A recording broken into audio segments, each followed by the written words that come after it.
Hi, this is Walt Robertson on behalf of Community Presbyterian's Generosity Campaign for 2020. With me is Keith Condrich of the Foundation of Hope.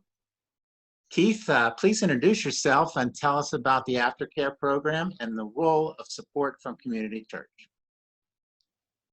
Hello, everyone. My name is Keith Condrich. Thanks, Walt. I appreciate the opportunity to be here and to share a little bit of information and update with our great partners there at Community Presbyterian Church at Ben Avon.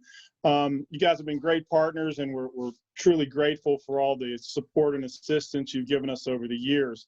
Our Aftercare Department here at Foundation of Hope really helps men and women who are coming out of jail or prison. So we get a lot of people from the Allegheny County Jail, but also many folks from state prisons and federal institutions as well.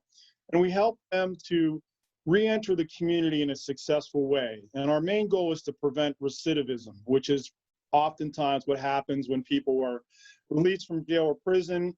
They just don't have the right support they need. And within a year and a half, they end up back in jail or prison.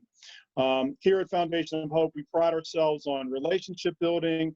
Our program is based on relationships, not transactions. So we do a lot of support, but our primary goal is to build relationships with individuals, provide them with hospitality, recognize their dignity as human beings.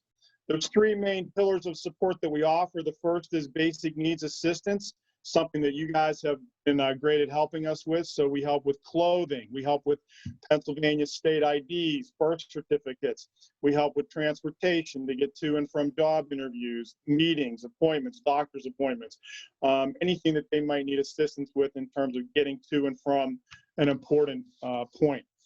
Transportation, clothing, as I said, IDs. We also help people find housing, furniture, basic things that you and I usually take for granted, household items, those types of things. Our second pillar is really a little bit longer term in terms of support. So we provide people with a lot of assistance finding employment. So that's developing resumes for folks. Many of the people that we serve have never had to look for a job online, which is pretty much how you got to do it these days. So helping them get on job services like Indeed, Monster.com, Pennsylvania Career Links, so they have an online profile to help them search for and be found as candidates for jobs and employment.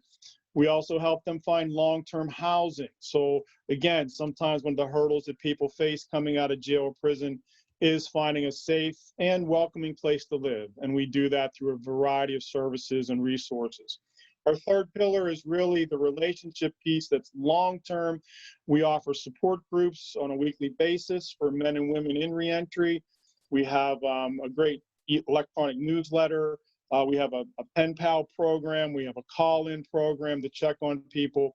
And we also offer a mentoring program, which is a one-on-one mentoring match where individuals connect with one another and walk with each other along their journey of reentry. So those three pillars are primarily our tools to helping people successfully reenter their communities. Thanks, Keith. What a great program. Could you please tell us if there's any specific needs that the program might have going into 2020 that Community Church might be able to help out? Yeah, thanks. Again, grateful for your openness to that. We always have a need for financial assistance. I know that sounds boring and droll, but an ID for somebody is really their ticket to getting a job, getting housing, and probably about 50% of our folks come out of jail or prison without an ID or an expired ID. IDs run about $31.50 per person. Also, we always have a need for clothing, especially bigger men's clothing.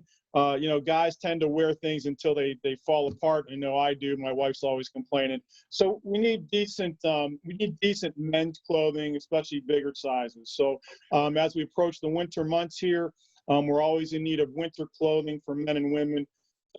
In particular, coats, hats, gloves, those things that will keep people warm. Sometimes the people that we serve are still on the street and they're struggling to find housing. So whatever we can do to help them at least stay warm in the cold weather that's approaching, although we haven't seen much of that this fall. Toiletries is another big item. We take that for granted, but things like shampoos, soap, toothpaste, toothbrushes, basic things like that. We keep a large supply here on hand for people so that they can access that when they come out of jail or prison. Whether or not they're in the shelter or whether they're in their own place, oftentimes they don't have those basic necessities, again, that we often take for granted. So a toiletry drive is always welcome. We can always use toiletries for our men and women as well. Good. So it sounds like there's many ways for us to share the generosity that our congregation has with your program. But also, just not to interrupt, but just I would encourage anybody that's interested. We're always looking for mentors as well. So if somebody's interested in a one-on-one relationship with the men and women we serve, we would love to have people that might be interested in that give us a call and explore that opportunity as well as a volunteer. Okay, so we'll make sure we have that contact information available. Thanks. So this year's generosity campaign has the theme of a time for gratitude and a time for generosity. So to the congregation, if you have not yet pledged, let this week of National Thanksgiving be an inspiration for gratitude that leads to that generosity. And thank you, and have a happy Thanksgiving.